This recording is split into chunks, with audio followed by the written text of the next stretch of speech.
मित्रांनो, माता लक्ष्मी देवी असे सांगतात की घरात ठेवलेल्या काही वस्तू कधीही दुसऱ्यांना देऊ नयेत.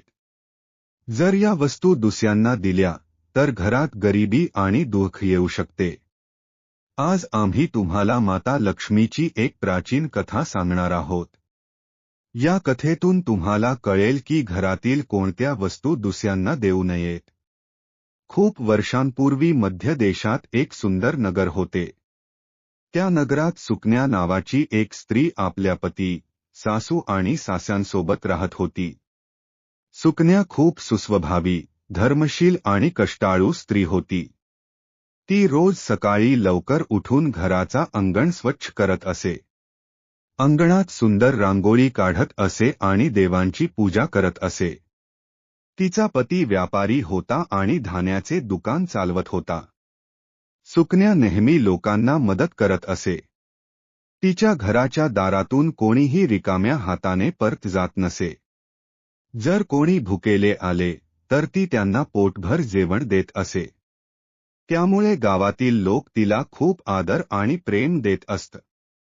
एके दिवशी शेजारची एक स्त्री सुकन्याच्या घरी आली. ती म्हणाली, "बहीण, माझ्या घरी पाहुणे आले आहेत. मला पोळ्या करण्यासाठी तवा आणि पाट हवे आहे. थोड्या वेळासाठी देऊ शकशील का?" सुकन्या म्हणाली, "यात काय मोठी गोष्ट आहे. घेऊन जा." आणि तिने तवा आणि पाट त्या स्त्रीला दिले. थोड्या वेळाने दुसरी स्त्री आली. ती म्हणाली, "माझे घर खूप घाण झाले आहे.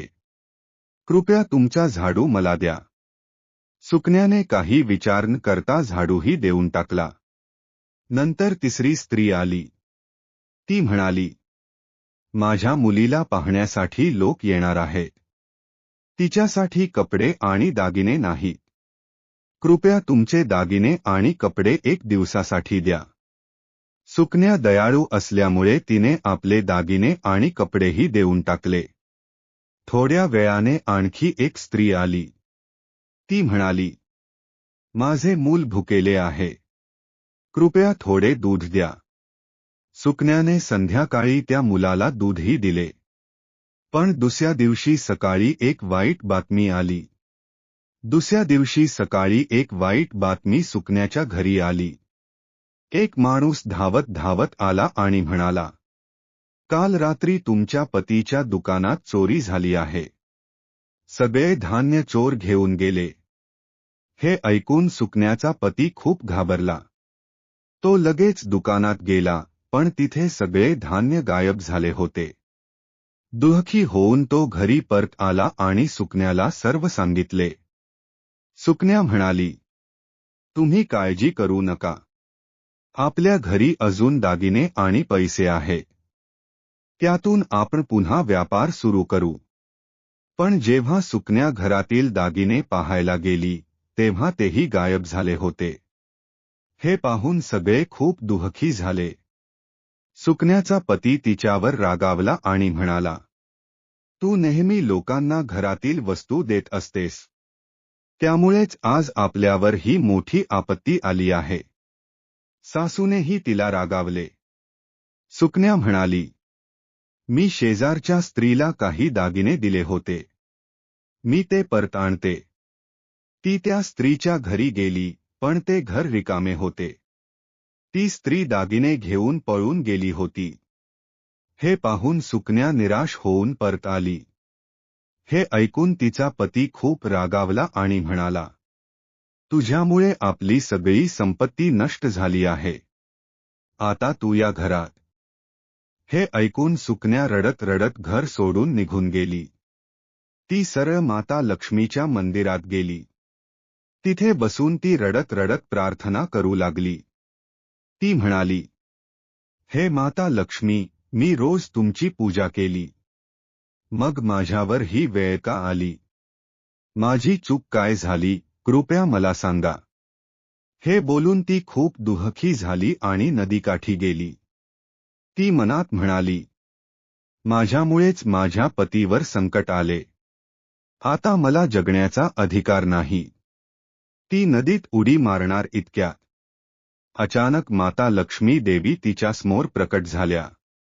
माता लक्ष्मी म्हणाल्या, थांब सुकन्या. मनुष्याने स्वतःचा जीव कधीही देऊ नये. हे मोठे पाप आहे. सुकन्या देवीसमोर हात जोडून म्हणाली, हे माता, माझ्याकडून कोणती चूक झाली ते कृपया सांगा. तेव्हा माता लक्ष्मी म्हणाल्या, तुझ्या काही चुका झाल्या आहेत. तू काही अशा वस्तू दुसऱ्यांना दिल्या ज्या कधीही देऊ नयेत. म्हणून मी तुझ्या घरातून निघून गेले. माता लक्ष्मी सुकन्याला म्हणाल्या, हे सुकन्या, तू काही अशा वस्तू दुसऱ्यांना दिल्या आहेत ज्या कधीही दुसऱ्यांना देऊ नयेत. त्या वस्तूंमुळेच मी तुझ्या घरातून निघून गेले. सुकन्या हात जोडून म्हणाली, हे माता, कृपया मला त्या वस्तूंबद्दल सांगा, म्हणजे मी पुन्हा अशी चूक करणार नाही. तेव्हा माता लक्ष्मी म्हणाल्या, पहिली वस्तू, पोळी बनवण्याचा पाट आणि लाटण.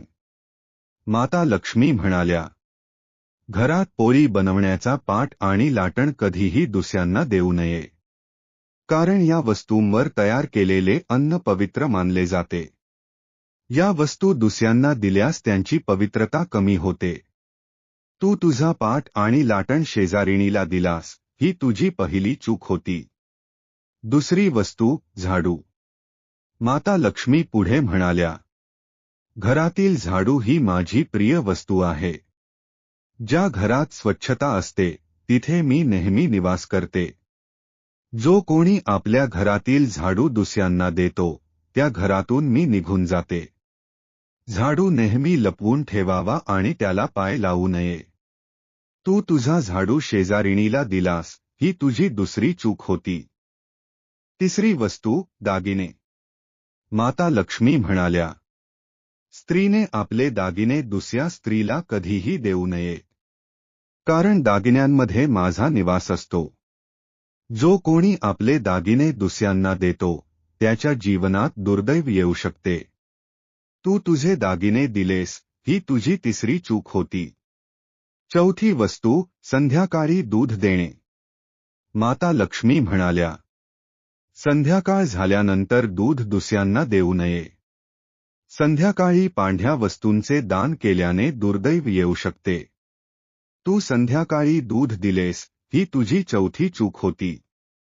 माता लक्ष्मी पुढे म्हणाल्या, हे सुकन्या, आता तुला तुझी चूक समजली आहे. तू मनापासून पश्चात्ताप केला आहेस. म्हणून आता तू तुझ्या घरी परत जा. तुला तुझी सर्व धनसंपत्ती परत मिळेल.